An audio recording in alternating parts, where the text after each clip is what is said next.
Out of all the mistakes I made as an NRI, one stands out as my biggest regret. A regret so profound, it haunts me to this day. You don't have to learn the hard way like I did, because what I'm about to share could give you a whole new way of living as an NRI. Hi, I'm Nupur Dave and I'm glad to be a part of Zerodha's media network through which I can share relevant stories and varied perspectives with you all. As part of this network, I'm bringing content designed to empower NRIs like you to navigate life and career choices, whether it's to thrive overseas or consider a return to India.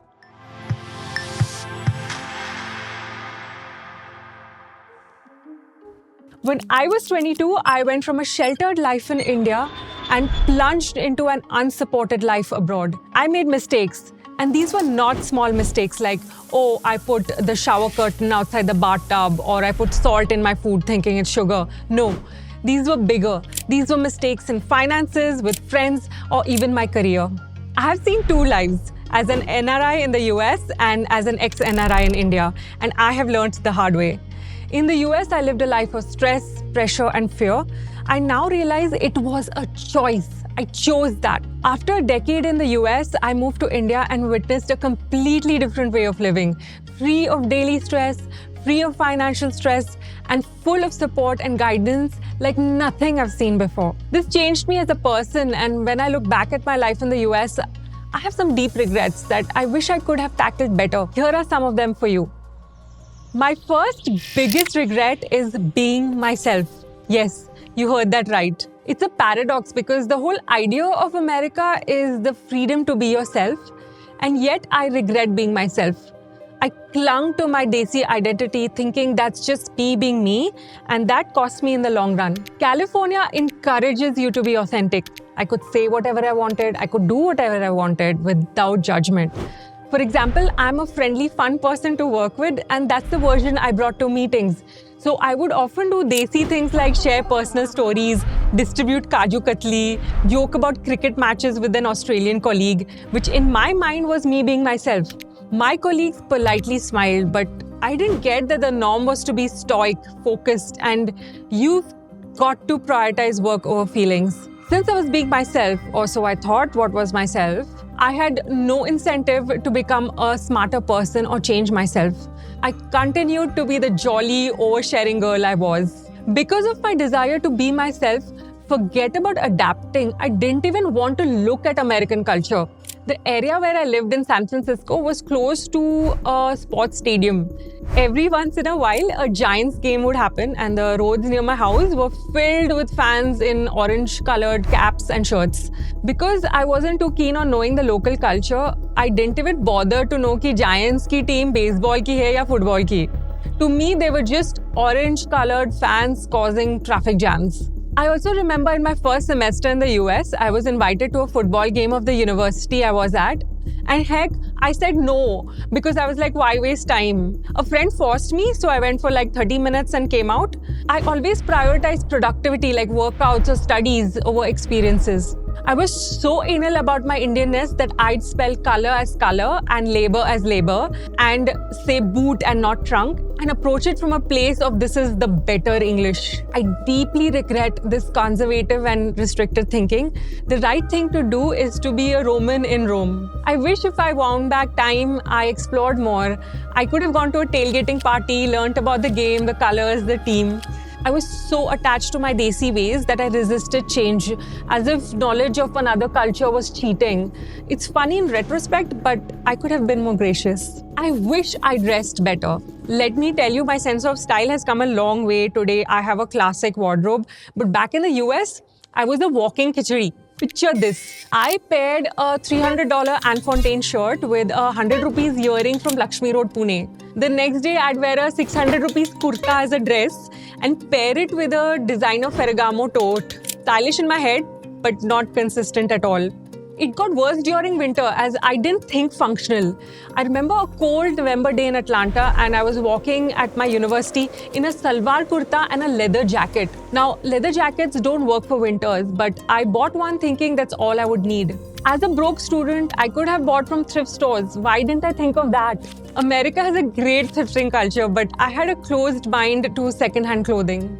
I've now made up for all the regret though. I've hired a fashion consultant who helped me understand my body type, colors and style and what actually works for me. You must try one. It costs good money, but trust me, the faster you focus on your dressing, the faster this will change your life because you are judged for how you dress at the workplace as well as society. My next regret is torturing myself with an excessively high standard. How many of us have a critical voice in our head that says, you're not good enough?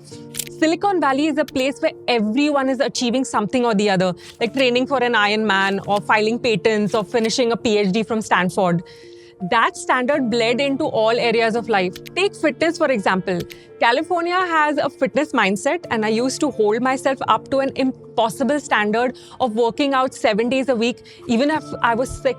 Paglo jaise fitness and food was on my mind all the time. I remember not even eating 2 grapes because they had a high sugar content. I really didn't have to put myself up to that standard. I could have toned it down a little bit. Then there's a comparison. There was always someone fitter, better than me. I finished a half marathon in 2 hours, 37 minutes, and there was a girl who could do it in 1 hour, 45 minutes. Even at the office, I had project managers who could write code in Python, and I compared myself to them ki, why can't I also write code? So I signed up for coding courses. Did I really have to push myself to learn Python just because others were? It led me to stop appreciating my own strengths, and I always focused on what I lacked. Always. When you compare yourself to a person who's in the top 1% or an edge case, you are obviously never good enough.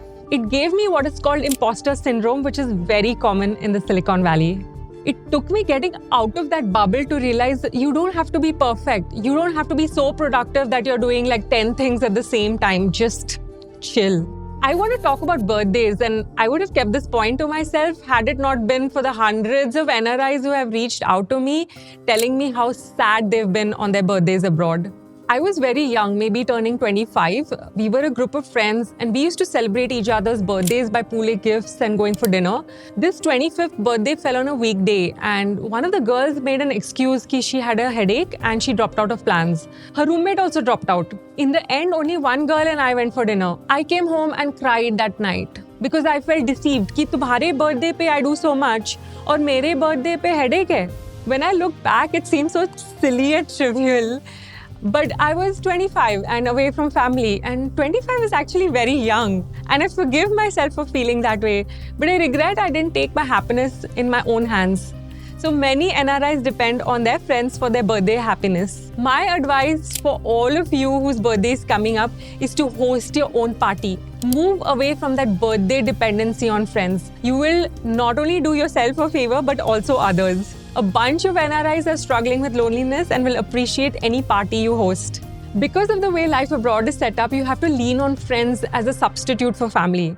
I leaned heavily on these friends, or more appropriately, acquaintances, to solve my daily problems, be it a rude comeback or how do I word this email. I was also optimizing to fill my free time, which meant I wanted a quantity of people around me, not focusing so much on quality. So I spent energy expanding my acquaintance circle who cared about me superficially. I actually had this girl ask me, so any gossip? And that sort of shook me into wondering, what is she in for? Am I her entertainment? The need to be surrounded by people was so strong, it threw prudence out of the window, which meant I didn't slow down and give myself a chance to judge कि ये कौन है मेरे सामने? Are they matching my energy? What eventually helped me was learning tools to solve my own problems. When I did that, I stopped leaning on fake friends or venting for advice. I wish I had learned these tools earlier and spent my energy deepening existing friendships by going to their houses or calling them often. It's a much richer feeling. My last point is about dating. Date to marry is a very desi thing.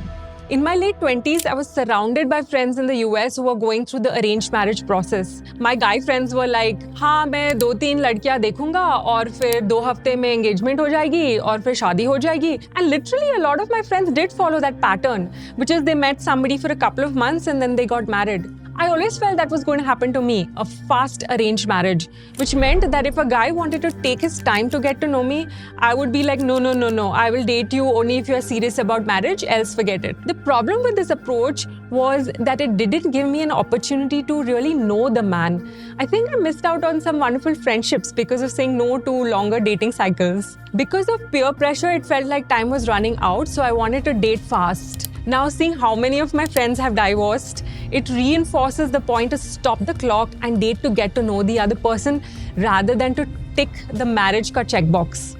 Despite all these regrets, I still got a few things right. I invested in fitness, I made a great network, studied at a great school and an amazing company. Of all these, I think the biggest regret is resisting change by hanging on to an identity that didn't serve me. It led to missed opportunities. Sticking to my Desi identity made me say no to a lot of things like dating slow, no to local culture, and yes to a society-induced pace of life. My advice to you is, if some part of your life is not working out, watch what you strongly identify with. Maybe for you it's a promotion, or marrying a girl from your caste, or clutching on to Indian values that no longer serve their purpose. So carpe diem, seize the day, make each day count.